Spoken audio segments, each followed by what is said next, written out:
Welcome to Soapbox Interview from Sat Media. I'm Matt Skeetsa, and today I'm joined by Matt Dubiel.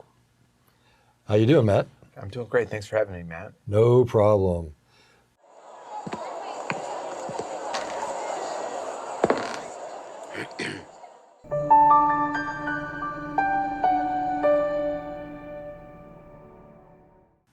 Let's start with you. Can you tell us a little something about yourself and also what you're running for?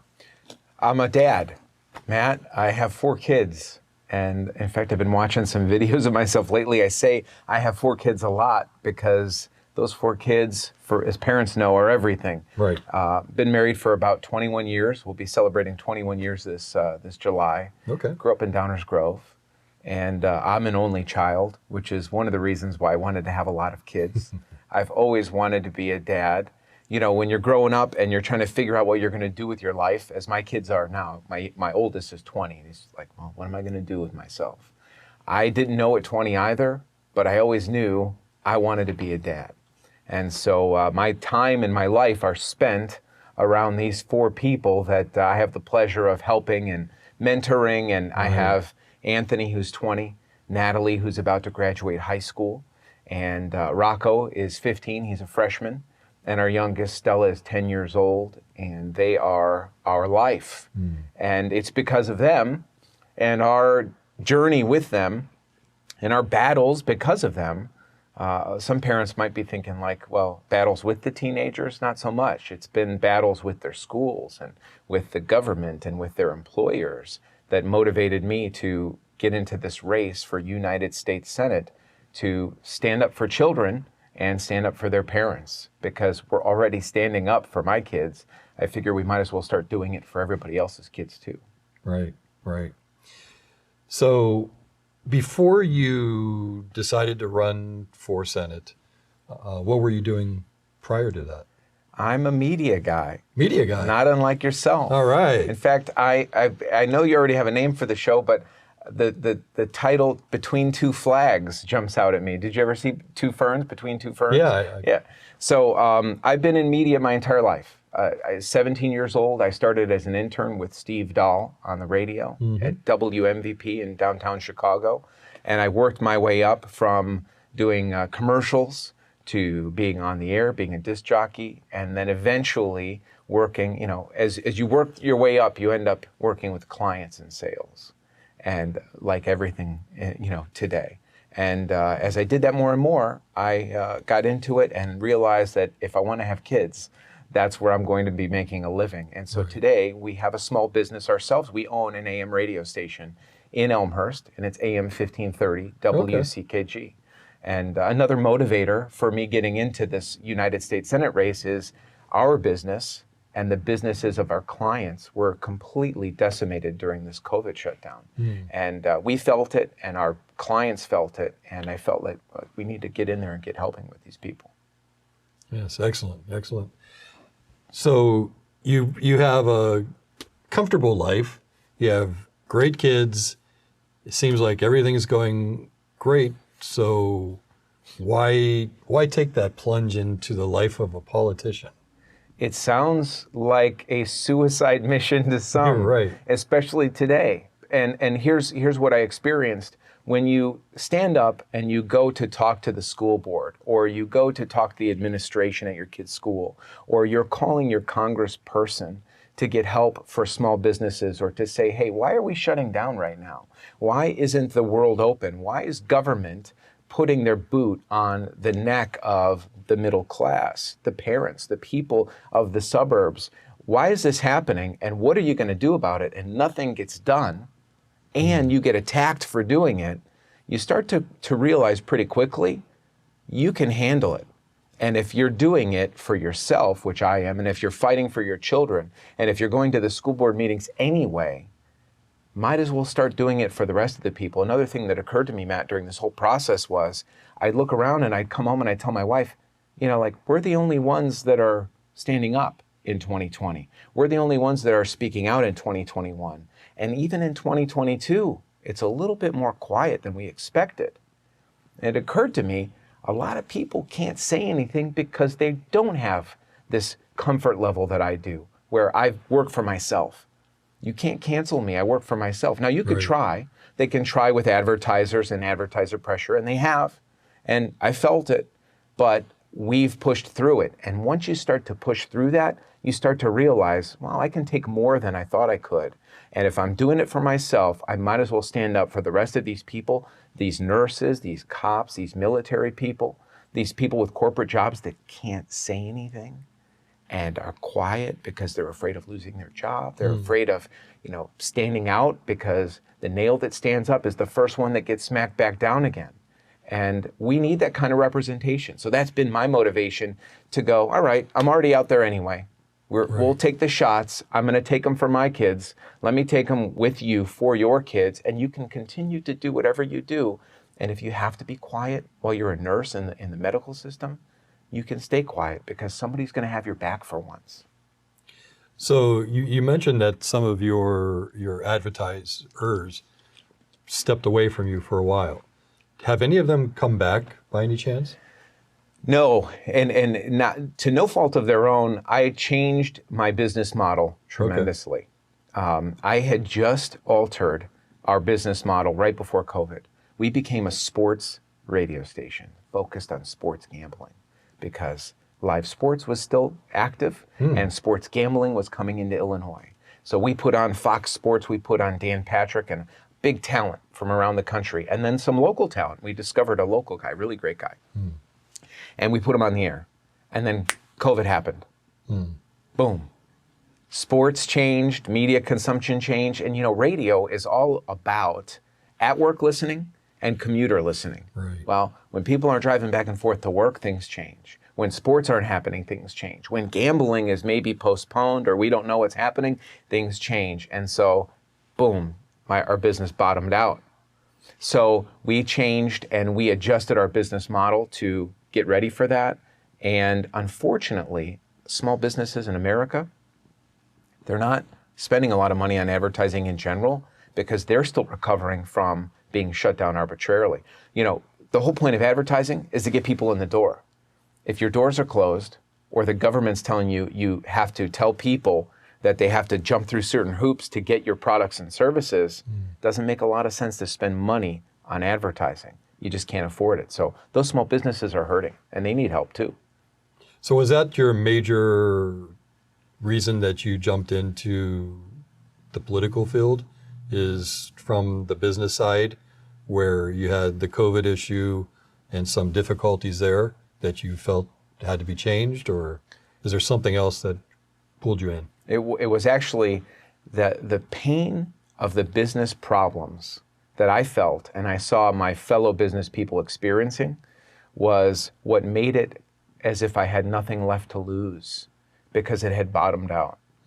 The actual inspiration for this was my kids and the battle to let my kids go to school without having a mask on their face, without having to discuss their medical history, without having to be tested for being completely healthy. You don't test healthy kids, you don't quarantine healthy kids, and our schools were trying to quarantine and test healthy kids and put medical apparatus on them without our permission. Right. And in addition to that, when in-person learning resumed, my kids were made to do homework assignments that had tones of CRT and SEL, even though the left radicals will say that doesn't exist. It exists and it's happening. And so we immediately started pushing back with the school, and we were met with resistance. So we hired an attorney and we sued the governor so my kids could go to school without a mask. We were one of the first families to hire Tom DeVore and to jump into that lawsuit. Okay. That was a defining moment for us because we saw what was possible and we saw the groundswell of support from other parents that were finally starting to sort of wake up. Versus 2020, they weren't so sure. 2021, they were kind of getting a hint of it. 2022, everything changed. And our schools showed themselves to us with some of their reactions. They denied our medical exemptions for the kids. They denied their religious exemptions. And we became fed up, and it became clear to me that not only do we need a new governor, not only do we need patriots in the state legislature, not only do we need patriots in local government, we need senators from Illinois to represent common sense, normal people in Washington and back here at home, the way that I've been representing my kids here at home.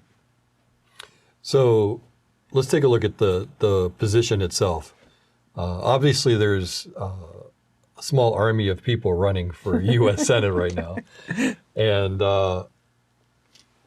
probably one of the biggest reasons is the current incumbent, Tammy Duckworth. Do you feel that that's one of the major reasons why there's so many now running? Or why is there so many people running for this seat? It's interesting. There's a lot of talk about a red wave. And people believe that if there's ever going to be a year in Illinois, this is the year and this is the wave, and get your surfboard and let's go. There are quite a few people running for this office. There's really one person only out of that field that can beat Tammy Duckworth, and that's Matt Dubiel. I believe that in my heart. I believe it in my soul. That's why I got into this. And frankly, because of that, I think that the field has gotten a little bit crowded, and the Uniparty and the GOP have tried to get involved a little bit and kind of support certain people. And we're finding out in a lot of ways the game seems to be rigged. But the good news is the voters get to decide in the end. And so ultimately, the problem in Illinois, the problem with that role of senator is we have two dud senators representing a radical woke agenda. You can see it in their Twitter feed. And I know a lot of people aren't on Twitter, or not as many as the media would have us believe, but I encourage everybody in Illinois to just look up Dick Durbin and Tammy Duckworth's Dick and Duck's Twitter feed. Right. Dick and Duck are propagating an agenda to us. They're supposed to take our agenda to Washington, D.C. It's not happening. Those 7 or 6 other candidates, God bless them all, they at least are aware of that. And I believe that in their hearts, they probably want to affect some change.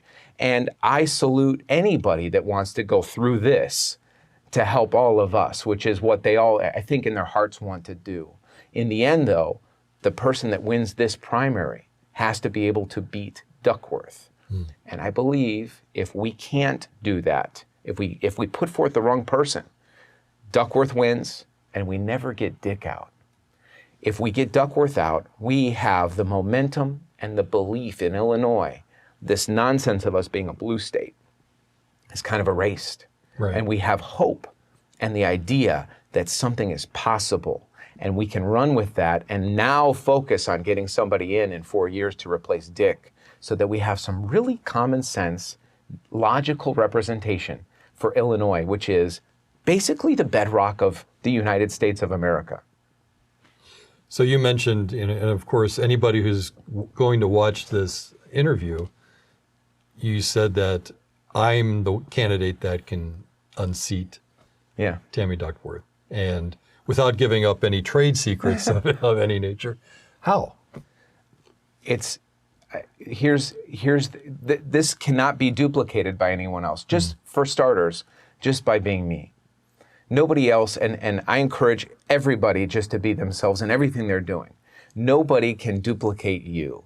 Nobody can be a better you. You can try and be somebody else and you're going to fail. You can try and sing like Frank Sinatra. You're never going to be Frank Sinatra. I am not here to get people to like me. I'm just here to show people who Matt Dubiel is. And what I'm finding is they get it when they find out.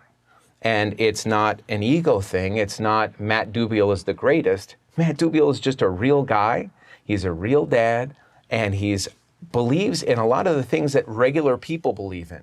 And I think what happens in these scenarios is people get into these candidacies, these runs, these roles, and they think they have to do certain things because that's what other people do. And I'm even doing it. I'm wearing a flag pin. You have to wear a flag pin when you're running for office. It's like some unwritten rule. Right. Some of those things I think are okay. In fact, I kind of looked at it and I go like, why wasn't I always wearing a flag pin? I like this. And then some of it is complete nonsense and we need to flush it out and get rid of it. And so I am going to speak truth.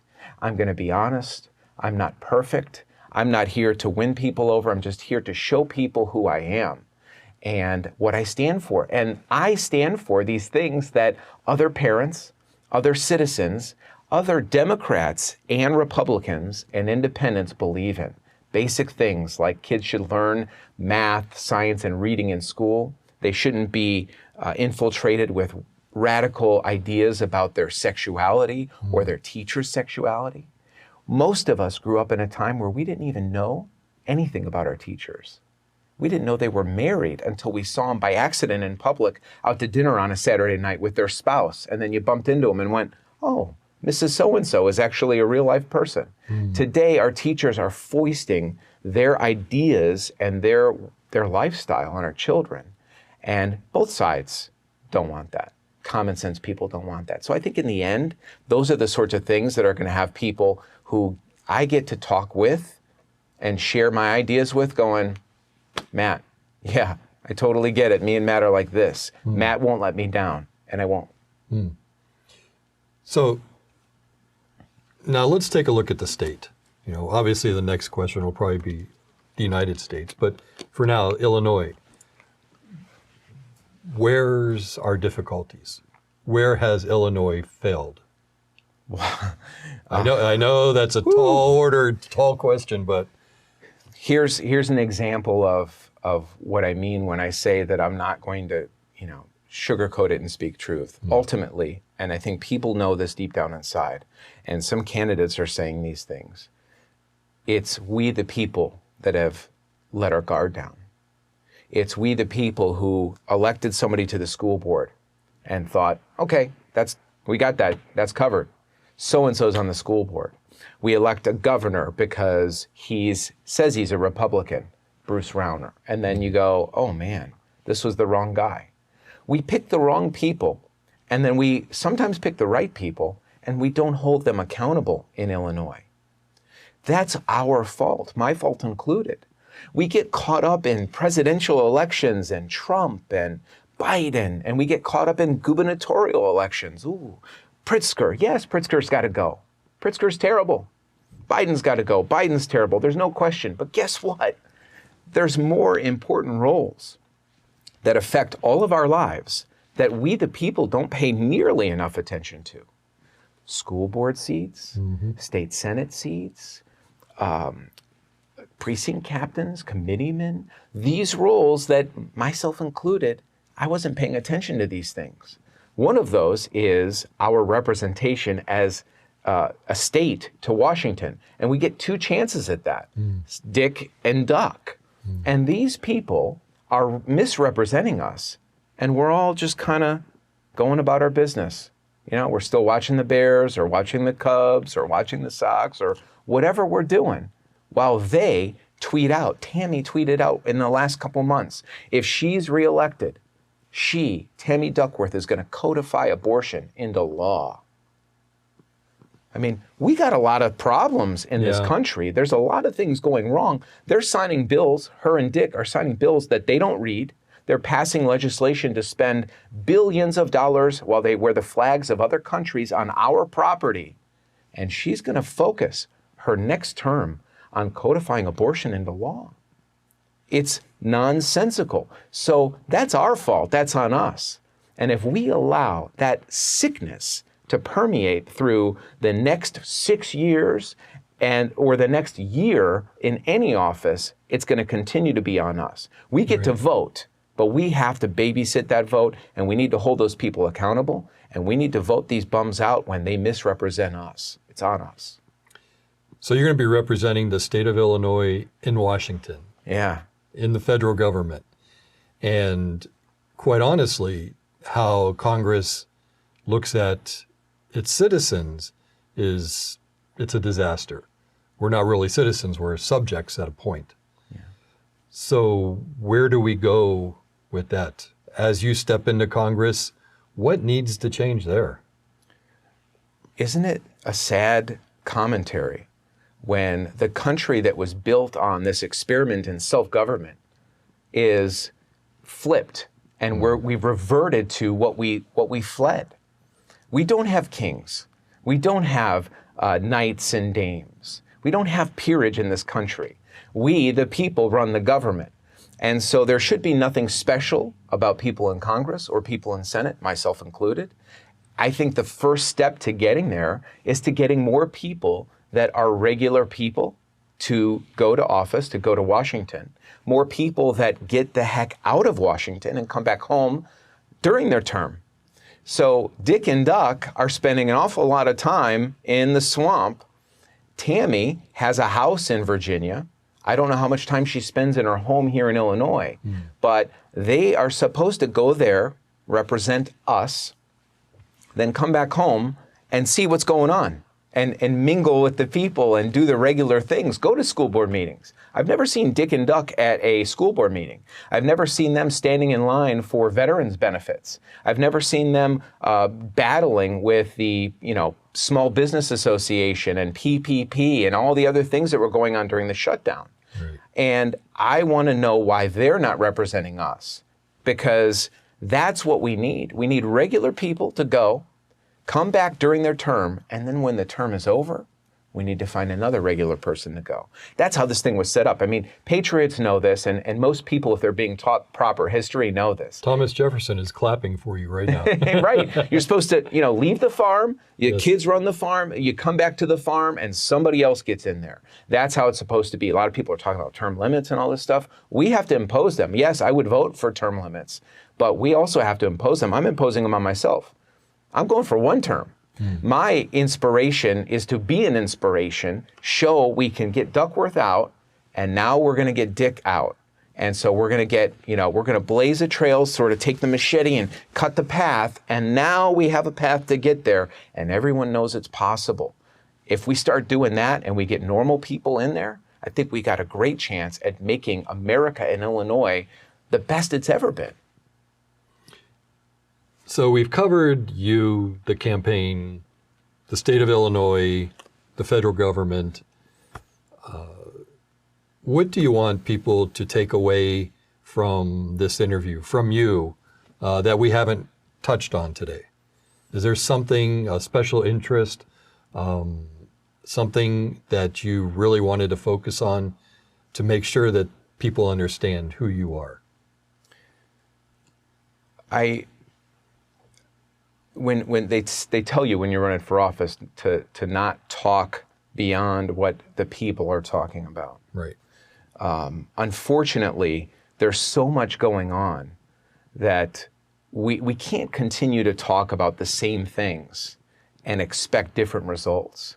And while we're talking about those things in the rearview mirror, a lot of them, not that they should be ignored, but we're missing where we're going on the road ahead.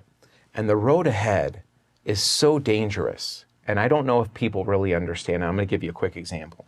COVID.